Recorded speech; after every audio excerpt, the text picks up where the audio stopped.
Hello, greetings. How are we today? So my name is Mwachukwu Nikinda, and for the past couple of weeks, 2 weeks precisely, we've been discussing intimacy struggles couples go through but don't talk about. We've had the first episode, we've had the second episode. Today is about the third episode, and today we're going to be discussing unmet sexual expectations in marriage. Now, one thing you must acknowledge first when it comes to unmet sexual expectations is that couples think that because they are couples, they are supposed to have the same expectations in the bedroom.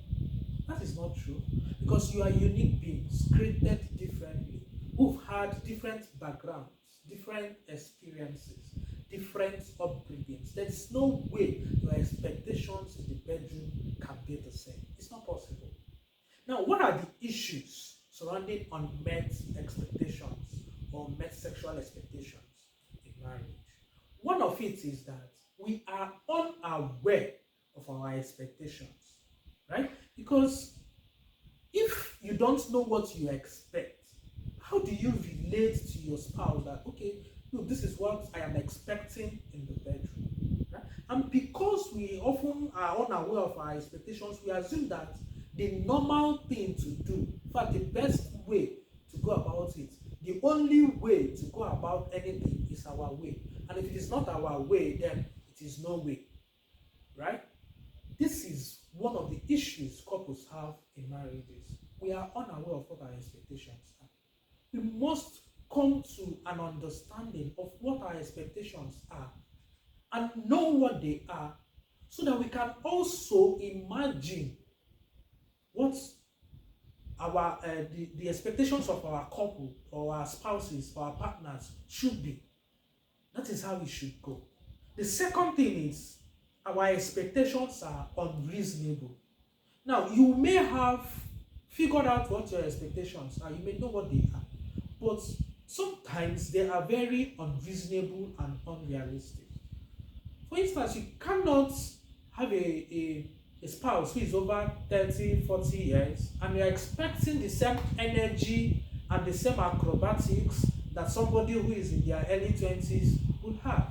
You have a wife who has given birth to 3 children, probably 2 years, or even vaginal birth or whatever, and you're still expecting that this woman you have who takes care of the kids, takes care of the house, takes care of you, and goes through all of this stress, we still have the same energy and same acrobatics of a lady in her early 20s.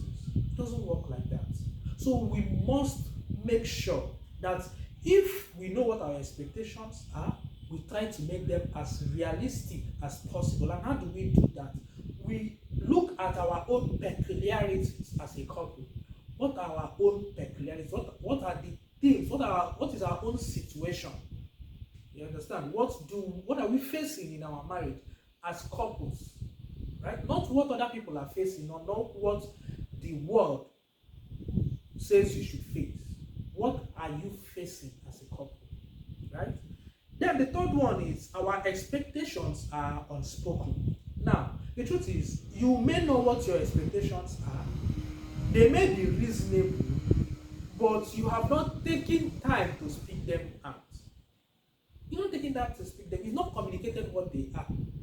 I don't know if to say you're shy, or you think if you say it, it means you're no longer a good spouse, or you're being selfish, or whatever. I don't know what your reasons are for not speaking out what your expectations are.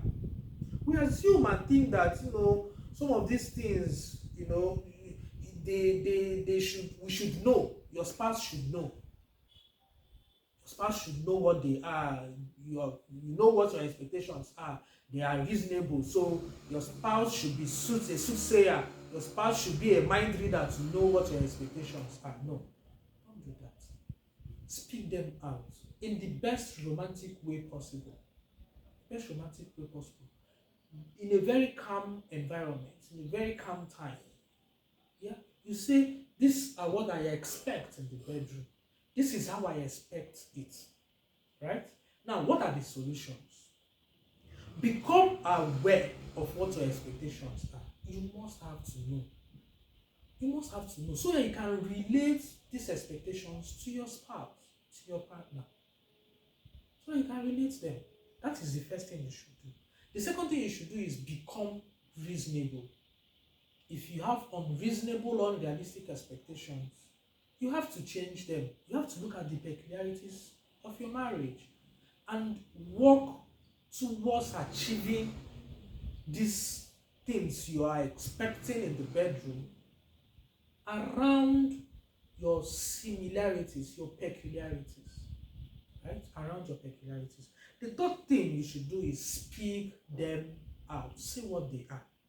Eh? Say what you want. Say when you want it. Say where you want it. Say how you want it. Discuss your favorite sex positions. Discuss your sexual fantasies.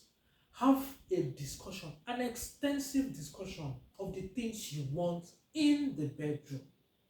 Your expectations. So that you are not frustrated. Because it can be very frustrating if your sexual needs in the marriage are not fulfilled. There is nothing as frustrating as that. When you've heard, you've read, you've seen people discuss and they are discussing how wow their sexual innuendos in their marriages are, but you're like, I don't understand, I can't relate. There is nothing as frustrating as that. When you have your needs that you need to be met, but they are unmet. Speak them out, be aware of them, be realistic with them. I am sure that if you do this, this particular issue of unmet sexual expectations will be tackled. Thank you so much, and I will see you next week.